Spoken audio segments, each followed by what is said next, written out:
आपसे जानना चाहते हैं कि प्रोस्टेट क्या होता है।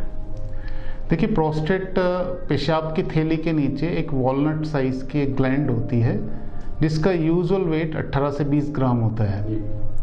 ये मेल में सेक्सुअल फंक्शन में हेल्प करती है। वीर्य का 80% भाग प्रोस्टेट के थ्रू बनता है।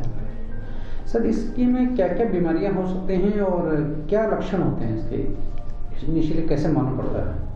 देखिए, पहले अपन प्रोस्टेट की बीमारियों के बारे में बात कर लें तो प्रोस्टेट की बीमारियों को अपन एज ग्रुप के वाइज डिवाइड करें तो यंग पेशेंट जो होते हैं अराउंड 40 ईयर्स से लेस ईयर्स वाले, लेस देन 40 ईयर्स वाले, उन लोगों में प्रोस्टेटाइटिस होता है। मींस प्रोस्टेट का इन्फेक्शन।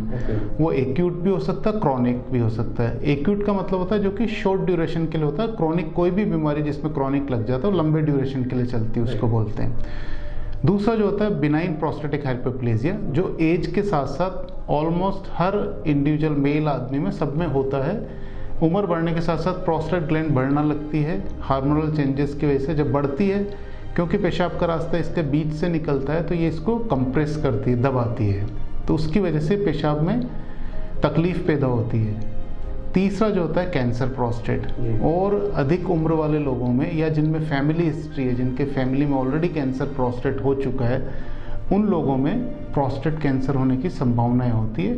तो ये 3 मुख्य बीमारियां होती हैं जो कि प्रोस्टेट में पाई जाती है। इसके अतिरिक्त जैसे प्रोस्टेट में मवाद बन सकती है, स्पेशली डायबिटिक पेशेंट्स में, जो जिनको शुगर की तकलीफ होती है, उन लोगों में प्रोस्टेटिक एब्सेस भी बन सकती है।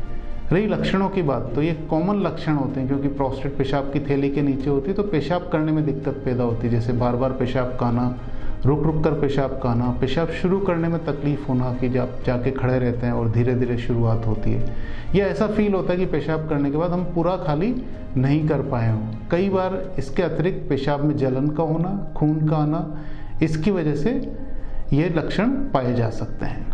सर, खान पान का भी कुछ इस पर फर्क पड़ता है? प्रोस्टेट में खान पान का भी कोई रोल रहता है? जी हाँ, देखिए आजकल इनको एक कॉमन टर्म मेडिकल साइंस काम में लेती है जिसको मेटाबॉलिक सिंड्रोम बोलते हैं, कि जो लोग थोड़े से ओबीज होते हैं, जिनमें डायबिटीज़ कंट्रोल में नहीं होती है, डायबिटीज़ होती है, उन्हीं लोगों में प्रोस्टेट संबंधी बीमारियां भी ज़्यादा पाई जाती है। तो ये लाइफस्टाइल डिजीज़ बोलते हैं इनको। ऑल्दो इसमें एज का बहुत इंपॉर्टेंट रोल है, तो एज एक फैक्टर हो गया। जैसे जैसे उम्र बढ़ेगी तो प्रोस्टेट की तकलीफ बढ़ती है। तो आज की तारीख में कॉमन जो एज अपर लिमिट है वो इंडिया में भी बढ़ रही है, 71-72 ईयर्स मेल्स की हो गई है, तो इसलिए प्रोस्टेट संबंधित समस्याएं ज़्यादा आ रही हैं। दूसरा, वसायुक्त खाना, चिकनाई वाला जो खाना खाने से प्रोस्टेट की समस्या ज़्यादा होती है। थर्ड, स्मोकिंग करने वाले लोगों को भी प्रोस्टेट की समस्या ज़्यादा होती है। इसके अलावा ओबेसिटी अपने आप में एक रिस्क फैक्टर है कैंसर प्रोस्टेट के लिए भी और बिनाइन प्रोस्टेटिक हाइपरप्लेजिया के लिए भी। तो ये सारे कॉमन फैक्टर हैं जिनकी वजह से, जैसे अब ओबेसिटी आ गई तो अपना जो भी तेल चिकनाई ज़्यादा खाने वाली, कार्ब्स ज़्यादा लेने वाले जो लोग हैं, उन लोगों में ये संभावनाएं ज़्यादा हो सकती है प्रोस्टेट संबंधी तकलीफों की। फ्रेश फ्रूट, वेजिटेबल खाने वाले लोगों को प्रोस्टेट की समस्या कम पाई जाती है। और जो लोग रेगुलर एक्सरसाइज करते हैं, कुछ न कुछ किसी भी प्रकार की फिजिकल एक्टिविटी में इन्वॉल्व रहते हैं, उन लोगों को प्रोस्टेट संबंधी समस्याएं कम होती है। तो नटशेल में अपन देखें तो वो जो हेल्दी लाइफस्टाइल के अपन बात करते हैं, जो हार्ट डिजीज़ के लिए भी है, डायबिटीज़ के लिए भी है, वही हेल्दी लाइफस्टाइल प्रोस्टेट में भी प्रिवेंशन का काम करती है। सर, प्रोस्टेट होने के बाद क्या शरीर में कोई दर्द होता है, किसी तरह की कोई सिम्टम्स फील होते हैं?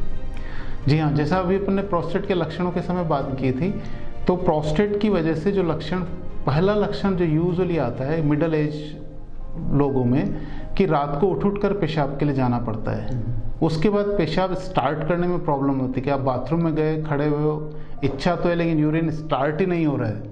तो इस प्रकार के लक्षण प्रोस्टेट में मिलते हैं। और रुक रुक कर पेशाब का आना, कई बार पेशाब बिल्कुल रुक जाता है तो बहुत पेनफुल सिचुएशन होती है, उसके लिए तुरंत कैथेटराइज करना होता है और उसके बाद इलाज की आगे आवश्यकता होती है। और क्या प्रमुख इससे कारण ऐसे क्या होते हैं कि ये प्रोस्टेट बढ़ने लग जाता है? ये एज फैक्टर ही काम करता है या और दूसरी बहुत सारी चीज़ें इसमें होती हैं जो इन्वॉल्व होती हैं? देखिए, मेनली एज फैक्टर ही, जैसा अपन ने बात किया था और अभी जस्ट अपने इससे पहले डिस्कस किया था कि हेल्दी लाइफस्टाइल नहीं अपनाने की वजह से प्रोस्टेट वाले सिम्टम्स ज़्यादा पाए जाते हैं। तो इसी को मैं रिपीट कर रहा हूँ कि अपने को हेल्दी डाइट लेनी चाहिए जिसमें वसायुक्त खाना, तेल चिकनाई कम हो और प्रोटीन्स ज़्यादा हों, फल फ्रूट फिश वेजिटेबल्स ज़्यादा हों, तो इस प्रकार की डाइट लेकर अपन प्रोस्टेट संबंधी समस्याओं से कमी ला सकते हैं। सर इनिशियली स्टेज पे अगर यूरिन रुक रुक के आ रहा है या पेन हो रहा है तो क्या ये इसके लक्षण माने जा सकते हैं? जी हाँ, इस प्रकार के लक्षण पाए जा सकते हैं और इसके लिए फिर हम लोग जब भी कोई पेशेंट इस प्रकार के आते हैं तो आगे टेस्ट करवाते हैं, जो सिंपल टेस्ट होते हैं जैसे sonography, serum PSA, urine test. इसके माध्यम से हम बेसिक तौर पर प्रोस्टेट से संबंधित बीमारी के बारे में आंकलन कर लेते हैं। और एक पेशाब की धार की जांच होती है, जैसे ईसीजी होती है उसी प्रकार यूरोफ्लोमेट्री होती है। उस टेस्ट के माध्यम से एज वाइज हर पेशेंट का एक स्टैंडर्ड होता है, उसके हिसाब से यूरिन पास की स्पीड होनी चाहिए। उससे कम होती है तो हम असेस करते हैं और उसके अकॉर्डिंगली ट्रीटमेंट शुरू करते हैं। और इसके अलावा क्या तकलीफें हो सकती है प्रोस्टेट के कारण बॉडी में?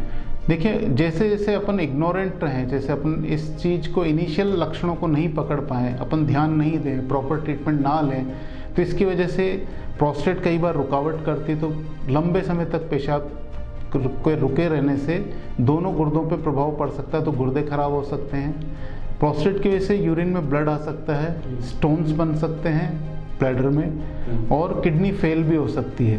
तो इस प्रकार के यूजुअल कॉम्प्लिकेशंस होते हैं जिनके लिए प्रोस्टेट का ऑपरेट करना आवश्यक हो जाता है। इनिशियल लक्षणों में तो हम दवाइयों के माध्यम से ठीक कर सकते हैं, लेकिन जब इसका आवश्यकता पड़ती है तो इस प्रकार के लक्षणों के साथ वाले पेशेंट्स को हम लोग ऑपरेट करके ठीक करते हैं। सर जो ऑपरेट करने के बाद या जैसे प्रोस्टेट हो गया तो क्या उसका ट्रीटमेंट संभव है कि उसके बाद एक बार ट्रीटमेंट होने के बाद वापस ना हो, ऐसा कुछ रहता है? देखिए, आपका बहुत अच्छा क्वेश्चन है। ये मेरे से कई पेशेंट्स भी आके पूछते हैं कि प्रोस्टेट दोबारा हो सकता है क्या? जी हाँ, बिल्कुल। जिन पेशेंट्स का, क्योंकि आप नाम पे ध्यान देंगे तो एक तरीके का ट्यूमर है, बिनाइन प्रोस्टेटिक एनलार्जमेंट भी, तो प्रोस्टेट हटाने के बाद ये 5 ग्राम पर ईयर के हिसाब से बढ़ता है। सपोज किसी पेशेंट का 60 ईयर्स में अपन ने ऑपरेट किया तो अगले 10 साल यदि जीवित रहता है, जो कि आजकल अपनी नॉर्मल लाइफ है, तो अगेन वो 50 ग्राम का फिर से हो जाएगा।